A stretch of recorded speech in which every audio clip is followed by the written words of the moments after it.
విశాఖలో ఘనంగా సంక్రాంతి సంబరాలు కొనసాగుతున్నాయి. మకర సంక్రాంతి సందర్భంగా సౌర యాగం నిర్వహించారు. ధనం, ధాన్యం, సౌఖ్యం నిత్యం చేరుకూరాలని కోరుతూ విశాఖలో సౌర యాగం చేపట్టారు. సౌర యాగం ప్రత్యేకతపై మరింత సమాచారం మా ప్రతినిధి అనురాధ అందిస్తారు.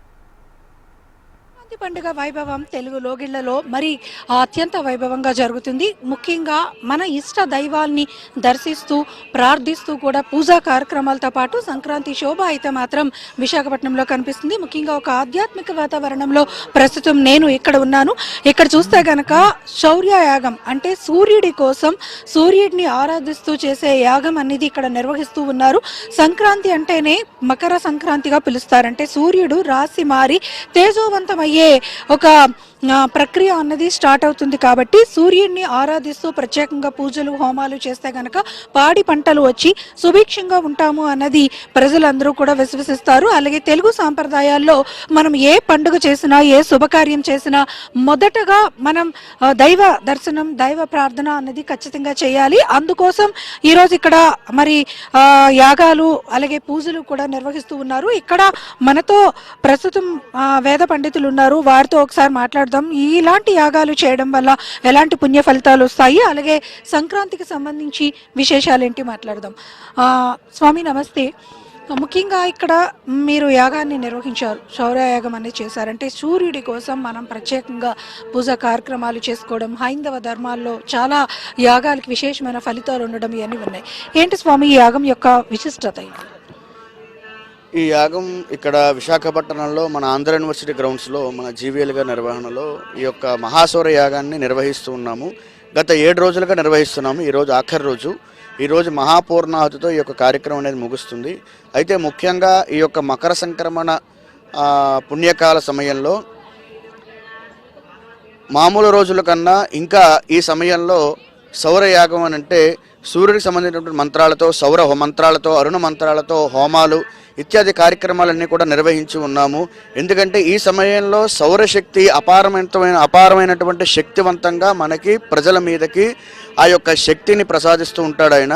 దానిని మనం రిసీవ్ చేసుకోవాలి అంటే ఇటువంటి యజ్ఞాలు యాగాదు క్రతువులు చేసుకొని తద్వారా ఈ యొక్క ప్రసాదాన్ని అగ్నిహోత్రం ద్వారా ప్రతి ఒక్కరికి కూడా ఈ పరిసర ప్రాంతాల్లో ఉన్నవారికే కాక అలాగే మన దేశం అంతా కూడా సుభిక్షంగా ఉండాలి, ప్రతి మానవుడు కూడా ఆరోగ్యంతో ఉండాలి అని. ఎందుకంటే ఆరోగ్యం భాస్కరాదిత్యేది అని చెప్పి సూర్యుడు ఆరోగ్యాన్ని ఇచ్చేవాడు కాబట్టి అందరికీ ఆరోగ్యం ఉండాలని ఈ యొక్క మహాసౌర యాగాన్ని లోకక్షేమం కోసం లోకహితార్థం కోసం నిర్వహిస్తూ ఉన్నాము. ఇందులో స్వామి మరొకటి, సూర్యుడిని ప్రత్యక్ష దైవంగా ప్రత్యక్ష దేవుడిగా కూడా కొలుస్తారు. మనకి కనిపించే దేవుడు సూర్యుడు. మీరు చెప్తున్నట్లుగా ఆరోగ్యానికి ప్రతీక సూర్య భగవానుడు.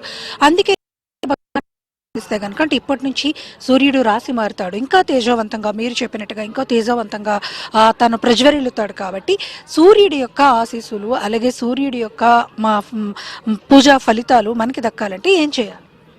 ముఖ్యంగా సూర్యారాధన అంటే సూర్యుడు ఏం చేస్తే మెప్పు పొందుతారు అంటే సూర్యుడికి నమస్కరిస్తే ఆయన చాలా ప్రీతికరం చెందుతూ ఉంటాడు. శివుడికి అభిషేకం, అలాగే గణపతికి ప్రోక్షణ, అలాగే భాస్కరుడికి నమస్కారం అని చెప్పి శాస్త్రం చెప్తుంది. భాస్కరుడికి ఏం పూజలు కానీ ఏమి కానీ సామాన్య మానవం నిర్వహించక్కర్లేదు.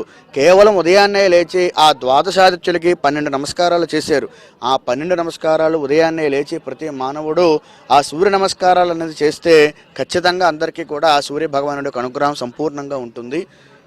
ఇది ఇక్కడ మొత్తానికి సూర్యుడిని ఆరాధిస్తూ చేసే పూజలు ఎంతో ఫలితాన్ని ఇస్తాయి. అలాగే సూర్యుడు చాలా మనం ఒక నమస్కారం చేస్తే చాలు, సూర్య నమస్కారాలు అంటారు, సూర్యుడికి ఒక్క నమస్కారం చేస్తే చాలు ఆయన ఆరోగ్య ప్రదాయినిగా మనకి తన ఆశీస్సులను అందజేస్తాడు అన్నది కూడా చెప్తా ఉన్నారు. అంటే ఈ ఫలితాలన్నీ కూడా మనం తీసుకోవాలంటే యజ్ఞ యాగాదులు పూర్వం నుంచి కూడా చేసేవారు, అవన్నీ కూడా ఇప్పుడు చేయలేకపోతున్నా కనీసం చేస్తున్న ఆ స్థలాల దగ్గరికి వెళ్ళి అంటే ఆ యాగశాలల దగ్గరికి వెళ్ళి మనం ఒక్క నమస్కారం చేసుకుంటే చాలు ఆ పుణ్య ఫలితాలు మనకి కూడా వస్తాయన్నది మనకి ఇక్కడ వేద పండితులు అయితే చెప్తున్నారు. కొంతమంది భక్తులు కూడా ఇక్కడికి వచ్చి ఆల్రెడీ దర్శనం చేసుకున్నారు. మాకు చెప్పండి, మీరు ఆల్రెడీ ఇక్కడ యాగశాలకు వచ్చారు, ఇక్కడ పూజలు అవి కూడా చూసారు, అంటే ఏమనిపిస్తుంది? జనరల్గా ఈ జనరేషన్కి ఇవన్నీ కూడా కొత్తగా అనిపిస్తాయి కదా, మీకేమనిపిస్తుంది? అంటే మాకు చిన్నప్పటి నుంచి మా పేరెంట్స్ అలవాటు చేశారు, అంటే సన్ అనేది కనిపించిన ప్రత్యక్ష దైవం అని. సో ఇంకా మేము ఎర్లీ మార్నింగ్ సూర్య నమస్కారం చేస్తుంటాము, ఇంకా ప్రేయర్స్ కూడా చేస్తుంటాము. అండ్ ఇంకా ఇక్కడ 13, 14, 15 ఏయూ గ్రౌండ్స్లోని ఈ విలేజ్ వైబ్ సెటప్స్ కూడా చేశారు. మాకు చాలా నచ్చింది. అంటే పల్లెటూరికి ఎవరైతే దూరంగా ఉంటారో లేదా కొన్ని వర్క్స్ వల్ల వెళ్ళలేకపోతుంటారు, సో వాళ్ళకి సిటీలో ఉంటున్నందుకు ఇదొక విలేజ్ వైబ్ అయితే ఇచ్చింది. ఫొటోస్ అవన్నిటికీ చాలా బాగున్నాయి. మేము కూడా చాలా బాగా ఎంజాయ్ చేసాము. సో జీవీఎల్ సార్కి స్పెషల్గా థ్యాంక్స్ చెప్పుకోవాలి. సో సార్ చెప్పండి, సూర్య నమస్కారాలు చేయటం అలాగే సూర్యుడిని ఆరాధించడం ముఖ్యంగా మన గ్రామీణ వాతావరణాల్లో అయితే మనం చాలా రకాల పూజా కార్యక్రమాలతోనే మనం ఏ ఉత్సవాన్నైనా పండుగనైనా మనం ప్రారంభిస్తాం. కానీ ఇక్కడ సిటీస్లో కొంత కల్చర్ లేదు. కానీ ఈరోజు ఇక్కడ మీరు శౌర్యయాగంలో పూజలు చేశారు, అక్కడికి వచ్చి దర్శనం చేసుకున్నారు. ఏంటి సార్ అలా అనుకుంటున్నారు? మనకి మెయిన్ భాస్కరుడు అంటే సూర్యనారాయణ మూర్తికి మనం ఇచ్చేస్తే ఆరోగ్యం మెయిన్ బాగుంటుంది సార్. తర్వాత యోగా ద్వారా సూర్య నమస్కారాలు అవి చేస్తుంటాం. ఈ సూర్య నమస్కారాల ద్వారా మనకి ఉన్న ప్రతి బీపీ కానీ షుగర్ కానీ తర్వాత ఇప్పుడున్న టెన్షన్ల వల్ల కానీ చాలా రిలాక్స్గా హ్యాపీగా ఉంటుంది. తర్వాత ప్రతి సంవత్సరం కూడా ఇలా ఈ యోగాలు ఈ విలేజ్ వాతావరణం ఇవన్నీ పెట్టడం వల్ల ఇప్పుడున్న జనరేషన్కి చాలామందికి ఇలా ఉంటుందా ఏంటి అనేది తెలుస్తుంది. చాలా మంచి కార్యక్రమం, చాలా బాగుంది. Thank you madam. ఇది ఇక్కడ మొత్తానికి చూసుకుంటే గనక